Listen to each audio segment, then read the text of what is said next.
하나님 말씀은 열왕기상 8장 1절에서 11절까지 말씀입니다.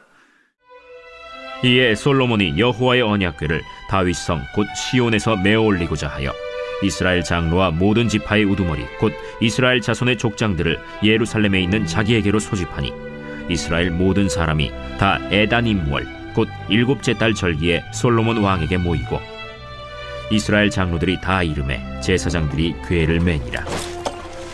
여호와의 궤와 회막과 성막 안의 모든 거룩한 기구들을 메고 올라가되 제사장과 레위 사람이 그것들을 메고 올라가매 솔로몬 왕과 그 앞에 모인 이스라엘 회중이 그와 함께 그 궤 앞에 있어 양과 소로 제사를 지냈으니 그 수가 많아 기록할 수도 없고 셀 수도 없었더라. 제사장들이 여호와의 언약궤를 자기의 처소로 메어드렸으니 곧 성전의 내소인 지성소 그룹들의 날개 아래라. 그룹들이 그 궤 처소 위에서 날개를 펴서 궤와 그 채를 덮었는데 채가 길므로 채 끝이 내소 앞 성소에서 보이나 밖에서는 보이지 아니하며 그 채는 오늘까지 그곳에 있으며 그 궤 안에는 두 돌판 외에 아무것도 없으니 이것은 이스라엘 자손이 애굽 땅에서 나온 후 여호와께서 저희와 언약을 맺으실 때 모세가 호렙에서 그 안에 넣은 것이더라. 제사장이 성소에서 나올 때 구름이 여호와의 성전에 가득하매 제사장이 그 구름으로 말미암아 능히 서서 섬기지 못하였으니 이는 여호와의 영광이 여호와의 성전에 가득함이었더라. 아멘. 오늘은 여러분 열왕기상 8장의 내용입니다. 구조적으로 먼저 여러 말씀을 좀 보고 그리고 내용적으로 들어가도록 하겠습니다. 구조적으로 보면 이렇거든요. 먼저 1절부터 11절까지 오늘 본문이죠. 8장에 있어서 오늘 본문은 성전에 언약궤가 들어오는 그런 내용입니다. 성전에 언약궤가 들어오는 내용이고, 두 번째로는 이제 12절부터 21절까지의 말씀은 언약궤가 이제 안치됩니다. 안치가 되고 또 솔로몬이 지금까지의 일들을 회상하는 내용이 나오게 됩니다. 그리고 세 번째로는 22절부터 끝까지의 내용인데 여기서 이제 솔로몬의 기도가 나오는 그런 8장의 구조적인 모습을 먼저 좀 살피고, 또 내용적으로는 이렇습니다. 이제 성전이 다 이제 완공이 됐습니다. 우리 겉 또 안 이런 부분들이 다 이렇게 완공이 되어져서 성전 안으로 기구들을 막 들이고 있는 그런 상황인 거죠. 그리고 이제 봉헌식만 남아있는 그런 상황입니다. 그럼 봉헌식은 여러분 이런 거 아니겠어요? 이제 성전을 다 짓고 또 모든 물건을 다 집어 넣은 후에 하나님 이 성전 이 모든 것은 다 하나님께 드려지는 것입니다 라고 식을 또 기념을 하는 그런 과정입니다. 여러분 1절과 2절을 좀 먼저 보면 이렇죠. 2절만 여러분 한번 보도록 하겠습니다. 이스라엘 모든 사람이 다 에다님 월 곧 일곱째 달 절기에 솔로몬 왕에게 모이고 이렇게 이야기합니다. 그러니까 여기서 에다님 월이라고 이야기했는데 여기는 6월절 달력으로 보면 7월에 해당하는 그런 력인데 우리 달력으로 보면 10월이나 11월쯤 되는 그런 쯤입니다. 그리고 그때 어떤 절기가 있었냐? 유대 사람들에게 초막절과 수장절이라고 하는 절기가 그때 있었어요. 또 여러분 우리가 절기에 대해서 말씀을 들을 때도 초막절과 수장절에 대해서 말씀을 들었거든요. 어떤 절기였느냐? 먼저 여러분 초막절은 이런 절기였죠. 이스라엘 백성들이 광야에 있을 때 초막을 짓고 이렇게 살았단 말이에요. 그 광야에 있을 때 절대적으로 하나님께서 우리를 지켜주셨기 때문에 우리가 살아남을 수 있었다라고 하는 것을 잊지 말라라고 하는 그런 절기였고, 수장절은 또 여러분 또 어떤 절기였느냐? 가나안에 들어왔습니다. 가나안에 들어와서 곡식을 이제 우리가 얻어서 그 곡식을 창고에 집어넣는 절기가 바로 수장절 이었다는 거죠. 그래서 이 초막절과 수장절은 뭐예요? 하나님께서 우리를 여기까지 인도해 주셔서 정착을 했는데 정착해서 하나님께서 무한한 번성과 평화를 우리에게 주셨다라고 하는 이 시기를 맞추어서 지금 성전에 봉헌식을 올리자라고 지금 보고 있는 거죠. 하나님께서 광야에서 지금까지 우리를 여기에 정착시키시고 또 평안을 주셔서 드디어 성전을 지을 수 있을 때까지 하나님께서 이루어 주신 것이다. 완전한 하나님의 약속이 성취다라고 하는 사실을 선언하는 그런 절기라고 할 수가, 그런 때라고 할 수가 있겠습니다. 또 여러분, 이제 성전 봉헌식을 하면서 가장 중요한 게 있잖아요. 어떤 것일까요, 여러분? 성전의 봉헌식 중에 이스라엘에게 있어서 가장 중요한 일. 이제 여호와의 법궤가 이제 지성소로 들어와야 되는 그런 때입니다. 또 여러분, 이 여호와의 궤에 대해서 이야기를 하려면 이런 적이 있었거든요. 다윗이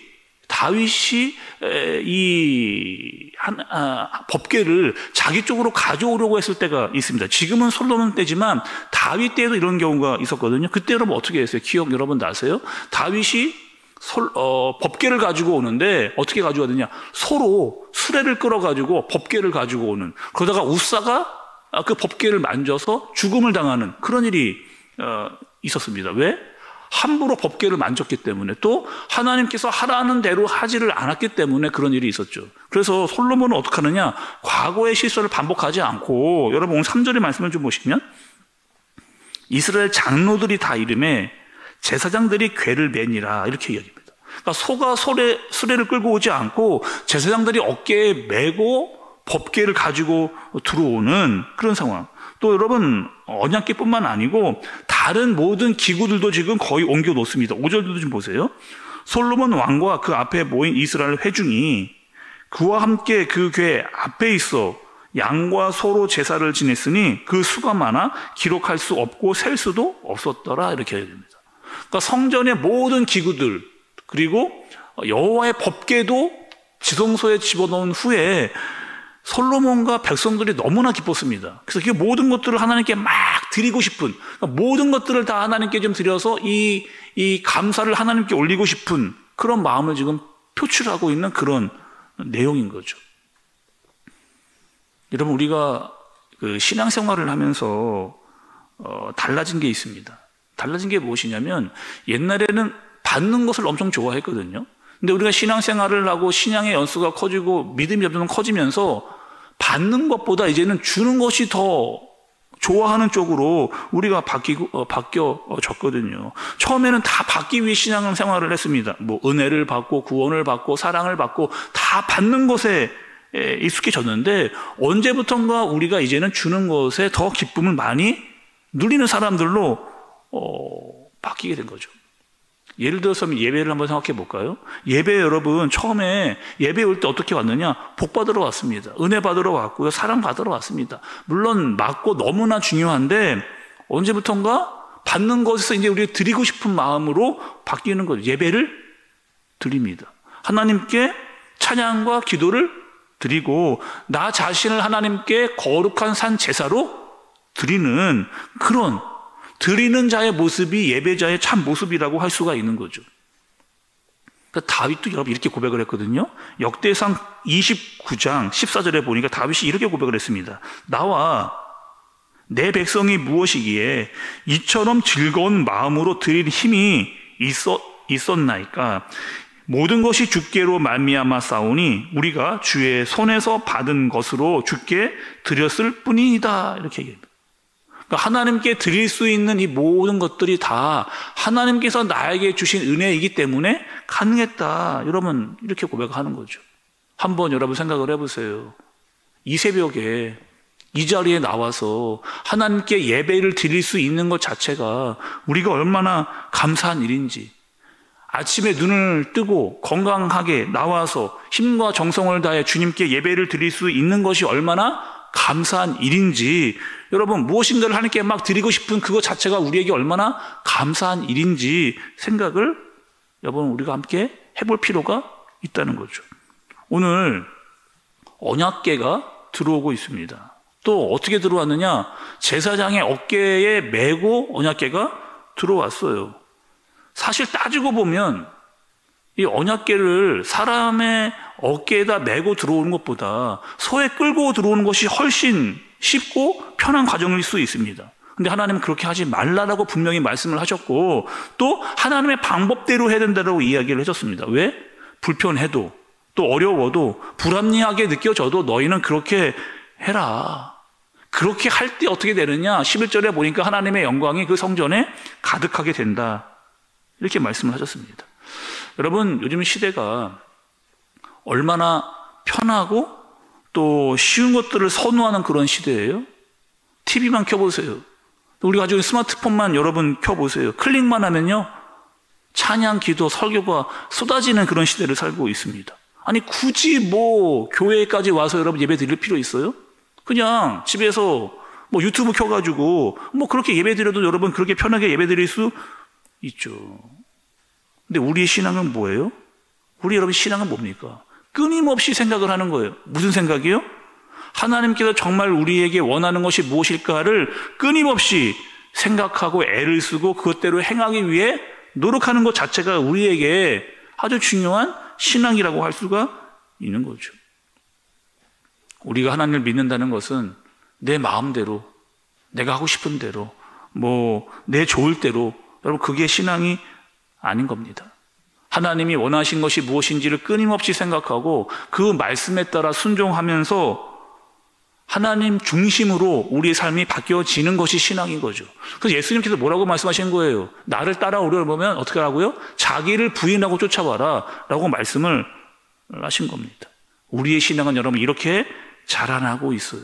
어떻게? 내 중심적이 아니라 하나님 중심적으로 바뀌어져 가는 겁니다. 받는 것보다 드리는 것을 더 좋아하고 내 생각이 옳다보다 하나님의 생각이 더 맞습니다라고 그렇게 살아가는 겁니다. 혹 그것이 나에게 다 이해가 되지 않는다 할지라도 우리에게 필요한 것은 순종이고 그 순종이 날마다 커갈 때 우리의 신앙이 자라간다. 때로는 여러분 우리의 생각과 하나님의 생각이 다를 때 기도가 필요한 거죠. 기도하면서 하나님의 뜻을 더 알아가면서 순종할 수 있는 저와 여러분들 되어지시기를 예수님의 이름으로 축복합니다. 기도하겠습니다. 하나님 아버지, 오늘 솔로몬은 성전을 봉헌합니다. 하나님께 더 많이 드리고 싶었고 더 순종하고 싶었습니다. 왕이라고 해서 내 마음대로 하지 않았고 하나님의 뜻대로 방법대로 하고자 더 애썼습니다. 하나님, 이렇게 우리의 신앙이 자라가게 하여 주옵소서. 우리의 신앙의 연수가 더해질 때마다 하나님을 향한 마음과 신앙으로 주님을 더 많이 알아가도록 인도하여 주옵소서. 예수님의 이름으로 기도드리옵나이다. 아멘.